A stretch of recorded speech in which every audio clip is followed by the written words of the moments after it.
नमस्कार।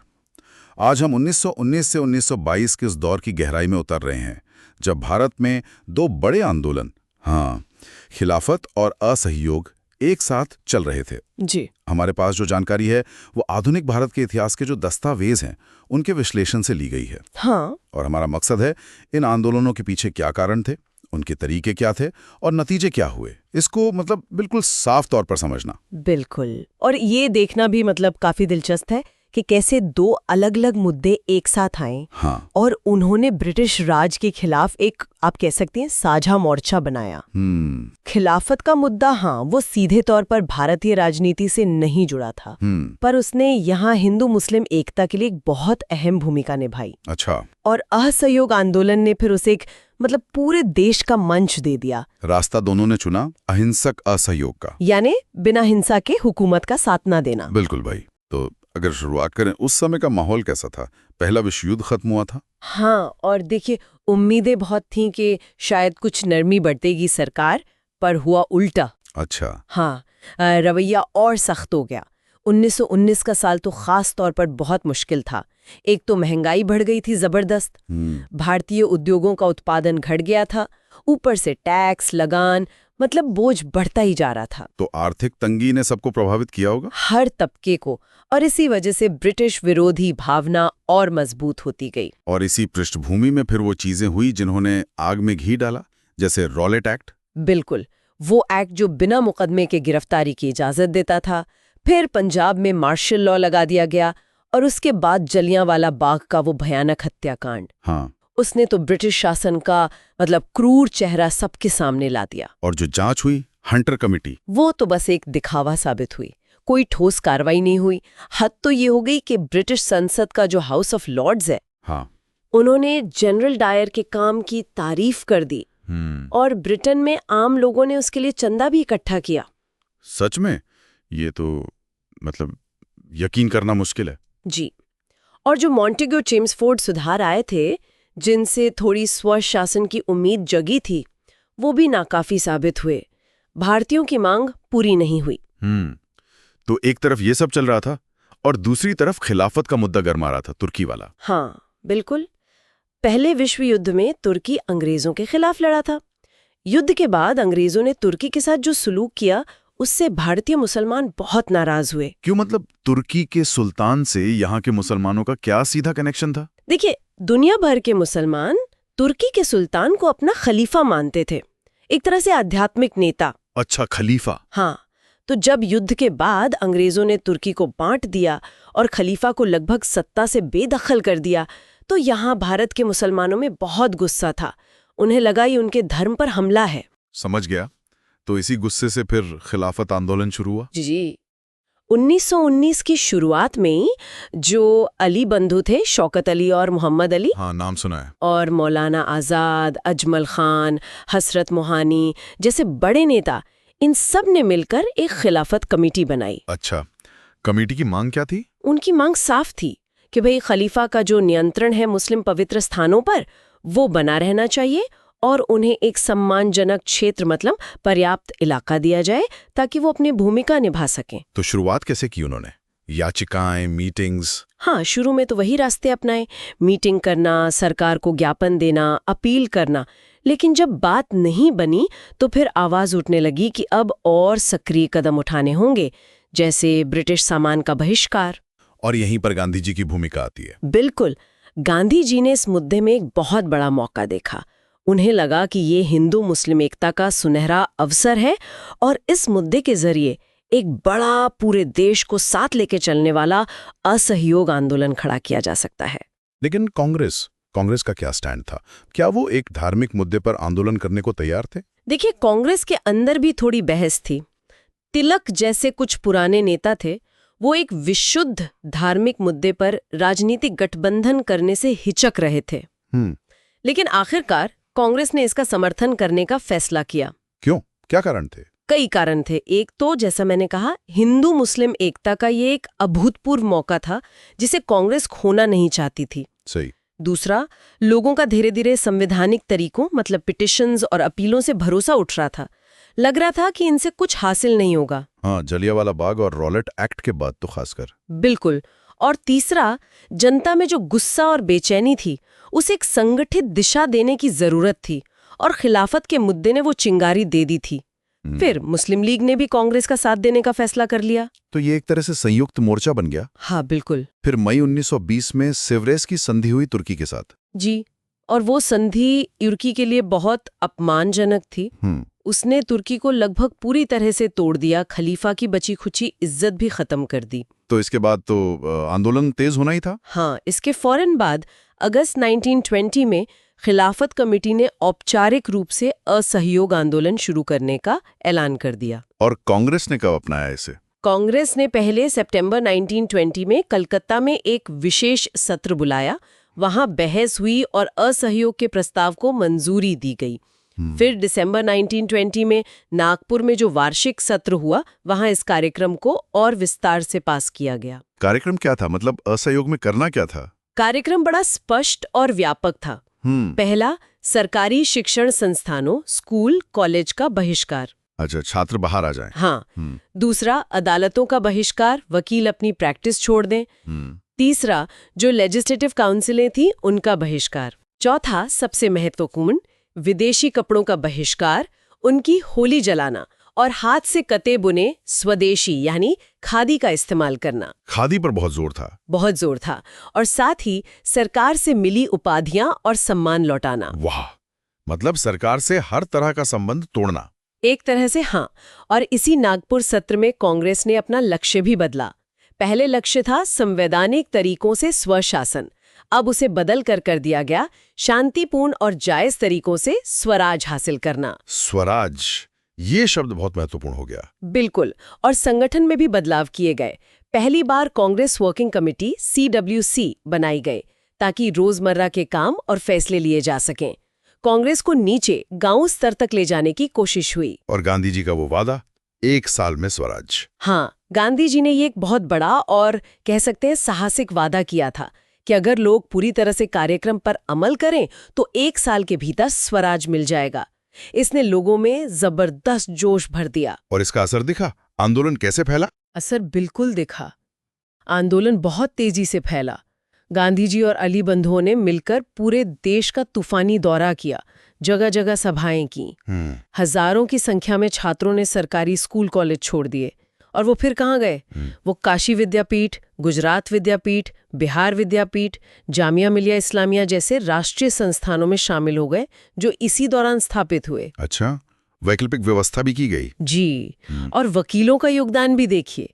मोतीलाल नेहरू, जवाहरलाल नेहरू, CR दास, वल्लभ भाई Patel, C Rajagopalachari, Rajendra Prasad, कितने ही बड़े बड़े वकीलों ने अपनी लाखों की प्रैक्टिस छोड़ दी। ये तो बहुत बड़ी बात थी। बहुत बड़ी बात। फिर विदेशी कपड़ों की होली जलाई जाने लगी। शराब की दुकानों और ताड़ी की दुकानों के सामने धरने दिए गए। धरने मतलब पिकेटिंग? हाँ, पिकेटिंग। लोग दुकानों के बाहर बैठ जाते थे और ग्राहकों को अंदर जाने से रोकते थे। तिलक स्वराज फंड शुरू किया गया था आंदोलन के खर्च के लिए। उसमें देखते ही देखते 1 करोड़ रुपए से ज्यादा जमा हो गए। 1 करोड़ उस जमाने में? हाँ, ये जनता के उत्साह को दिखाता है। और कांग्रेस के स्वयंसेवक दल बनने लगे। वो काफी संगठित थे, अनुशासन में रहते थे और कई जगह तो वो एक तरह की समानांतर पुलिस फोर्स की तरह काम करने लगे। अच्छा। हाँ, वो ट्रैफिक कंट्रोल करते थे, सभाओं में व्यवस्था बनाते थे। फिर जुलाई 1921 में कराची में खिलाफत कॉन्फ्रेंस हुई। वहाँ अली बंधुओं ने एक बहुत भड़काऊ भाषण दिया। उन्होंने मुसलमान सैनिकों से अपील की कि वो ब्रिटिश सेना छोड़ दें क्योंकि ये धर्म के खिलाफ है। इसका क्या नतीजा हुआ? नतीजा, उन्हें तुरंत गिरफ्तार कर लिया गया। देशद्रोह का मुकदमा चला। सरकार भी सख्ती पर उतर आई होगी। हाँ, धीरे धीरे एक और बड़ी घटना हुई नवंबर 1921 में। प्रिंस ऑफ वेल्स भारत दौरे पर आए। कांग्रेस ने उनके दौरे के बहिष्कार का ऐलान किया।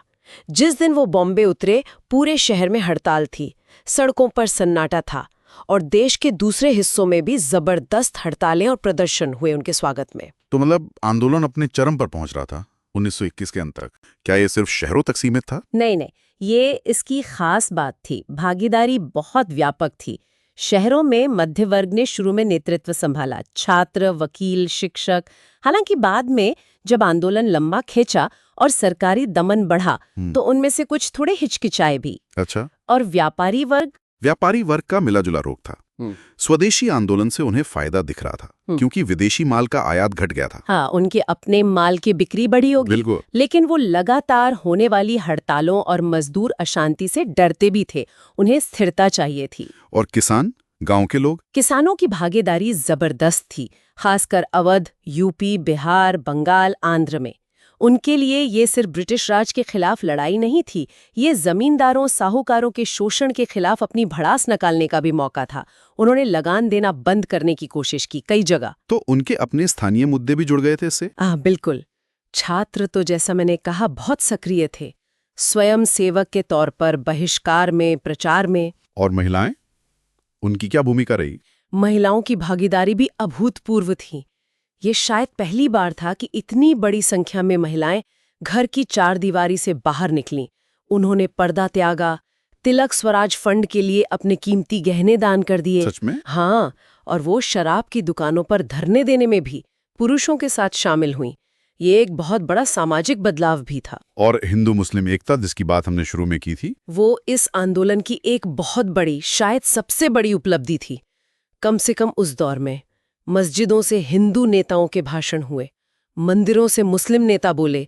ये अभूतपूर्व नजारा था। लेकिन ये सब कब तक चला? सरकार ने कब सख्ती शुरू की? सरकार शुरू में थोड़ी उलझन में थी कि क्या करे, लेकिन जब आंदोलन बहुत फैल गया, प्रिंस ऑफ वेल्स के दौरे का बहिष्कार हुआ और स्वयंसेवक दल ज्यादा सक्रिय हो गए, तब दिसंबर 1921 आते आते सरकार ने बड़े पैमाने पर दमन शुरू कर दिया।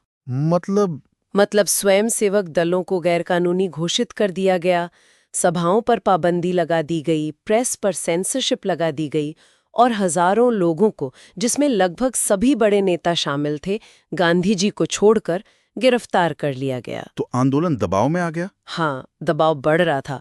और फिर वो घटना हो गई जिसने सब कुछ बदल दिया, चौरी चौरा। हाँ, चौरी चौरा 5 फरवरी 1922, उत्तर प्रदेश का एक छोटा सा गांव। जी, वहां हुआ ये कि शराब की बिक्री और बढ़ती कीमतों के खिलाफ लोग प्रदर्शन कर रहे थे। शांतिपूर्ण जुलूस था। पुलिस ने उनके नेताओं को पीटा, फिर भीड़ पर गोली चला दी। अच्छा, पहले पुलिस ने हिंसा की? हाँ, रिपोर्ट्स यही कहती हैं। इसके बाद भीड़ भड़क गई, वो गुस्से में थे और उन्होंने पुलिस थाने पर हमला कर दिया और उसमें आग लगा दी। थाने के अंदर जो पुलिसकर्मी थे, करीब 22, वो जलकर मर गए। बाप रे, ये तो बहुत भयानक हिंसा थी। बहुत भयानक। और जब ये खबर गांधी जी तक पहुंची तो वो बहुत दुखी हुए, स्तब्ध रह गए। उन्हें लगा कि ये आंदोलन उनके अहिंसा के सिद्धांत से भटक गया है। उन्हें लगा कि लोग अभी अहिंसा के अनुशासन के लिए तैयार नहीं हैं, और अगर हिंसा फैले ली तो सरकार को क्रूरता से दमन करने का पूरा बहाना मिल जाएगा। तो उन्होंने क्या किया? उन्होंने फौरन बिना ज्यादा सलाह मशवरा किए आंदोलन को वापस लेने का ऐलान कर दिया। एकदम से? हाँ, एकदम से। फिर बारदोली में कांग्रेस वर्किंग कमेटी की मीटिंग हुई और वहां उनके फैसले पर मुहर लगा दी गई। ये भी तय हुआ कि अब रचनात्मक कार्यों पर ध्यान दिया जाएगा, जैसे खादी का प्रचार, छुआछूत मिटाना, राष्ट्रीय शिक्षा। लेकिन जो नेता जेल में थे, हाँ, जैसे नेहरू, लाला लाजपत राय, सीआर दास, उन्हें कैसा लगा ये फैसला? वो लोग बहुत हैरान और निराश हुए। उन्हें लगा कि जब आंदोलन अपने चरम पर था और जनता का जोश उफान पर था, तब एक अकेली घटना की वजह से उसे वापस लेना सही नहीं था। उन्हें लगा कि गांधी जी ने एक बड़ा मौका गंवा दिया। तो काफी मतभेद थे इस पर। हाँ, काफी थे। और इस फैसले के कुछ हफ्तों बाद ही मार्च 1922 में सरकार ने गांधी जी को भी गिरफ्तार कर लिया। उन पर राजद्रोह का मुकदमा चलाया गया और 6 साल की सजा सुनाई गई। 6 साल? जी। हालांकि स्वास्थ्य कारणों से उन्हें जल्दी रिहा कर दिया गया था। तो आंदोलन वापसी के पीछे गांधी जी का मुख्य तर्क था हिंसा का डर और लोगों की अपरिपक्वता। हाँ, मुख्य तर्क यही था। उन्हें लगा कि अगर आंदोलन हिंसक हो जाता है तो वो उसे नियंत्रित नहीं कर पाएंगे और सरकार उसे आसानी से कुचल देगी। ये भी एक विचार है कि शायद आंदोलन में कुछ थकान के संकेत भी दिखने लगे थे। इतने लंबे समय तक जोश बनाए रखना मुश्किल होता है। और एक और बहुत महत्वपूर्ण बात हुई, जिस खिलाफत के मुद्दे पर यह सब शुरू हुआ था, वो मुद्दा ही जल्द अप्रासंगिक हो गया। वो कैसे? तुर्की में ही हालात बदल गए। नवंबर 1922 में वहां मुस्तफा कमाल पाशा के नेतृत्व में एक क्रांति हुई। लोगों ने सुल्तान से सारी राजनीतिक शक्ति छीन ली। अच्छा। तुर्की एक धर्मनिरपेक्ष गणराज्य बनने की राह पर चल पड़ा और आखिरकार 1924 में खलीफा का पद ही समाप्त कर दिया गया। तो तो मतलब जिस पद को बचाने के लिए भारत में इतना बड़ा आंदोलन हुआ, वो पद ही खत्म हो गया। बिल्कुल, तो खिलाफत का आधार ही खत्म हो गया। अगर इस पूरे आंदोलन का मूल्यांकन करें तो क्या कहेंगे? इसने क्या हासिल किया, क्या कमियां रही? आपने कहा कि इसने शहरी मुसलमानों को राष्ट्रीय आंदोलन में जोड़ा। हाँ, ये एक बड़ी उपलब्धि थी। शहरी मुसलमान बड़ी संख्या में राष्ट्रीय आंदोलन से जुड़े। लेकिन इसका एक दूसरा पहलू भी है जिस पर इतिहासकार बहस करते हैं। वो क्या? कि क्या इसने अनजाने में राष्ट्रीय राजनीति में धार्मिक पहचान को ज्यादा उभार दिया? क्या इसने राजनीति का सांप्रदायिकरण करने में भूमिका निभाई, क्योंकि आंदोलन का आधार एक धार्मिक मुद्दा था? ये एक सोचने वाली बात है। हाँ, ये जटिल सवाल है, लेकिन अगर इसकी सकारात्मक उपलब्धियों को देखें तो वो बहुत बड़ी हैं। सबसे बड़ी बात, असहयोग आंदोलन ने राष्ट्रीय भावना को देश के कोने-कोने तक, मतलब दूर दराज के गांव तक पहुंचाया। सही। समाज का लगभग हर वर्ग, किसान, मजदूर, छात्र, महिलाएं, व्यापारी, बुद्धिजीवी, किसी न किसी रूप में राजनीतिक रूप से सक्रिय हुआ। इसने लोगों को राजनीतिकरण किया। और ब्रिटिश राज को लेके जो एक डर था या एक मिथक था। हाँ, इसने औपनिवेशिक शासन के दो बड़े मिथकों को तोड़ा। पहला कि ब्रिटिश राज भारतीयों के हित में है, लोगों को समझ आया कि ये शोषण पर आधारित है। और दूसरा कि ब्रिटिश राज अजेय है, उसे चुनौती नहीं दी जा सकती। इतने बड़े पैमाने पर असहयोग और बहिष्कार ने दिखाया कि अगर जनता एकजुट हो जाए तो वो शासन को ठप कर सकती है। लोगों के मन से सरकार का डर काफी हद तक कम हो गया। ये बहुत महत्वपूर्ण बात है, डर का निकलना। जी, इसने भविष्य के आंदोलनों के लिए जमीन तैयार की। लोगों में आत्मविश्वास आया। में पूरी तरह सफल न हुए हों, हाँ, लेकिन उन्होंने ब्रिटिश शासन के खिलाफ भारतीय जनता के बढ़ते असंतोष को एक शक्तिशाली आवाज दी। अभूतपूर्व जनभागीदारी देखने को मिली और इसने राष्ट्रवाद को एक नई ऊर्जा और दिशा दी। बिल्कुल सही कहा आपने। इसने भारतीय स्वतंत्रता संग्राम का चरित्र ही बदल दिया, उसे एक जन आंदोलन बना दिया। और अंत में, जैसा हम हमेशा करते हैं, श्रोताओं के लिए सोचने के लिए एक विचार। हाँ बिल्कुल। आज की चर्चा से जुड़ा एक सवाल ये हो सकता है, क्या राष्ट्रीय आंदोलनों में या बड़े सामाजिक लक्ष्यों के लिए राष्ट्रीय पहचान और भावनाओं का इस्तेमाल करना हमेशा एक सीधा फायदेमंद रास्ता होता है, या फिर इसके कुछ गहरे, पेचीदा और कभी-कभी अनप्रेडिक्टेड, अनचाहे दीर्घकालिक परिणाम भी हो सकते हैं जिनका सामना हमें बाद में करना पड़ता है? ये वाकई एक गहरा सवाल है जिस पर विचार किया जाना चाहिए।